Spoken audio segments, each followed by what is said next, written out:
Fala galera, Laerte Viana na área. Semana passada apareci por aqui informando, atualizando vocês que no próximo final de semana estou embarcando para Miami para trazer a cobertura especial exclusiva do UFC 314 com 6 brasileiros no card, 4 deles na porção principal: Jean Silva, Carlos Prates, Patrício Pitbull e Diego Lopes disputando o cinturão peso-pena, mas já deu ruim para o nosso querido fumante. Eu já vou explicar e atualizar vocês o que está acontecendo, então deixa o like no vídeo, por favor, não custa nada logo de cara, e se inscreva aqui no canal também para a gente continuar crescendo e ficarem ligados, porque teremos muitos conteúdos exclusivos e bacanas vindo por aí nos próximos dias. Beleza? Vamos para a resenha.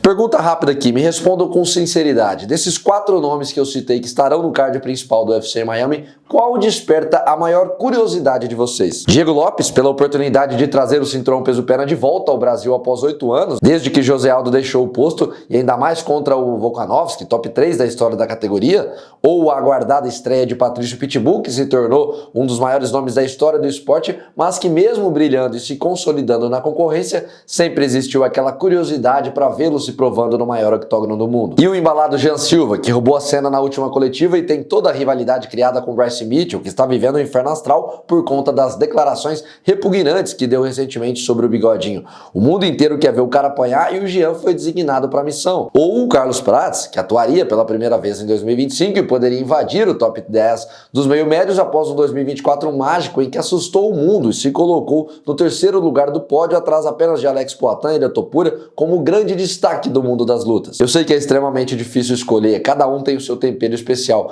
mas eu diria que se eu tivesse que selecionar apenas um, ficaria com o Carlos Prates, porque já disse e repito, para mim é questão de tempo para esse cara se consolidar como uma das grandes estrelas da companhia, do esporte como um todo, e não é uma visão apenas minha. O Dana White, por exemplo, em toda oportunidade que ele tem, ele faz questão de deixar claro que ele e os matchmakers estão encantados pelo nerd, que vão promover, que vão fazer algo para ajudar o cara a crescer ainda mais. E é aí que entra o grande ponto do vídeo. Carlos Prates estava escalado para lutar no dia 12 de abril no UFC em Miami, palco com muita visibilidade para o mundo inteiro, um casamento favorável para ele, para o seu jogo, tudo para entrar com o pé na porta no top 10, se aproximar de uma disputa de cinturão dos meio-médios, mas como muitos de vocês já sabem, a luta já caiu, foi por terra. Jeff Neal, seu adversário, está lesionado, não vai mais lutar. E aí entram alguns pontos importantes. O primeiro que vem à mente quando a gente bate o olho na notícia é pensar, pô, faltam 14 dias, será que não dá tempo do UFC colocar algum substituto e manter o Carlos no card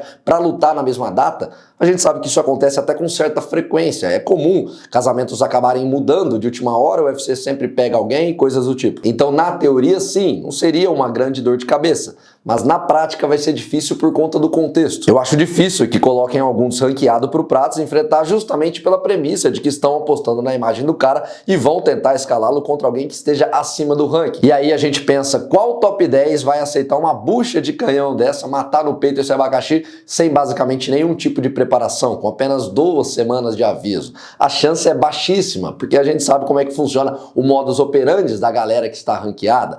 Difícil arranjar casamento justamente por isso. Muitos sentam na posição ali da tabela e têm medo de perder, não abrem espaço para concorrência. Essa possibilidade ficou ainda menor após o John Wick, narrador oficial do UFC, aparecer na transmissão do UFC México de ontem, dizendo que em breve o UFC vai ter uma boa novidade a respeito do Carlos Prates. O mesmo apareceu nas redes sociais e confirmou, disse pro pessoal, galera, em breve teremos boas surpresas, boas notícias. Eu mandei uma mensagem pro Lucas Lútico, seu empresário, perguntando se já tinha alguma coisa que daria para adiantar, e ele falou que vai ficar para resolver nessa segunda-feira. E aí, se vocês me perguntarem o que eu acho que vai acontecer no chutômetro aqui, não é informação de bastidores, é apenas o feeling que eu tô tendo, eu acredito que podem escalar Carlos Prates para fazer o main event do UFC Kansas City, 2 semanas depois, dia 26 de abril, 14 dias após a data que ele lutaria inicialmente. E eu digo isso porque ontem saíram informações de que Jamal Hill estaria fora do duelo que faria contra Khalil Rountree nesse Fight Night lá em Kansas. Essa informação do Hill ainda não é oficial, mas se for confirmada, vejo com bons olhos a oportunidade do UFC dar ao Carlos Prates o seu segundo main event na casa. Em termos de exposição, eu ainda acredito que estar no card principal de um pay-per-view traz mais audiência,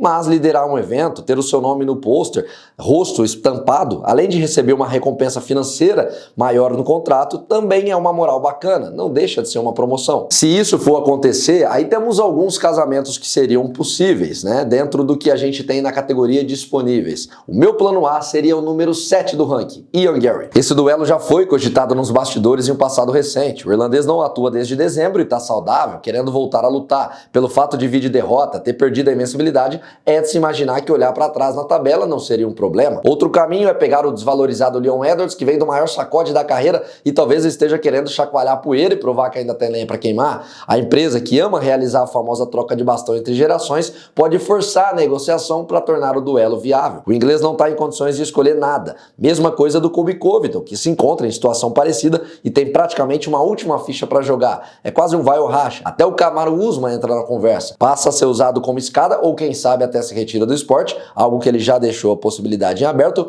ou então bate o maior hype da categoria, dá a volta por cima de maneira triunfal. A última opção, mas não menos importante, seria Joaquim Buckley, número 6, que vem de um atropelo para cima do Colby, está embalado desde que desceu para 77 quilos e ao lado do Carlos foi os grandes destaques da categoria na última temporada. Um confronto entre eles seria para sacramentar o possível próximo desafiante. E calma que ainda tem um terceiro cenário que pode pintar, caso não consigam o manter no UFC em Miami. Não coloquem ele para liderar o Fight Night em Kansas City. Já pensou se o UFC fala: tá, Carlos Prates, agora você vai ser o reserva oficial de Belal Muhammad contra Jack Della Maddalena no UFC 315, dia 10 de maio em Montreal, no Canadá, coloca o brasileiro como reserva oficial da disputa de cinturão? Isso pode muito bem acontecer, dado esse histórico de como a empresa gosta e apoia, incentiva o cara. Mas eu confesso que, olhando de fora, eu acharia um pouco broxante. Porque, beleza, é uma promoção, mas ainda assim ele teria chances pequenas de atuar, só se acontecesse alguma fatalidade. E se não entra em ação? Vai ficar um semestre inteiro estando saudável, parado, sem lutar, volta só na segunda metade do ano? Eu gostaria de ver o Carlos em ação nas próximas semanas, fumando algum adversário. E é por isso que eu faço essa pergunta e passo para vocês a bola agora. O que vocês gostariam de ver? Mantém no card em Miami, pega qualquer nome, pode ser até desranqueado, coloca contra alguém dessa parte de cima, esses nomes que eu listei, um pouco mais pra frente, ou fica de reserva numa disputa de cinturão e torce pro acaso o favorecer de alguma maneira? Qual seria o caminho, próximo passo para o Carlos Prates? O que vocês gostariam de ver? Coloquem tudo aqui embaixo nos comentários, por favor, não esqueçam de deixar o like no vídeo e se inscrever no canal e fiquem ligados, a semana só começando, na próxima semana, nos próximos dias, estarei lá em Miami, então tem muita coisa bacana vindo por aí, eu conto com a companhia de todos vocês. Valeu!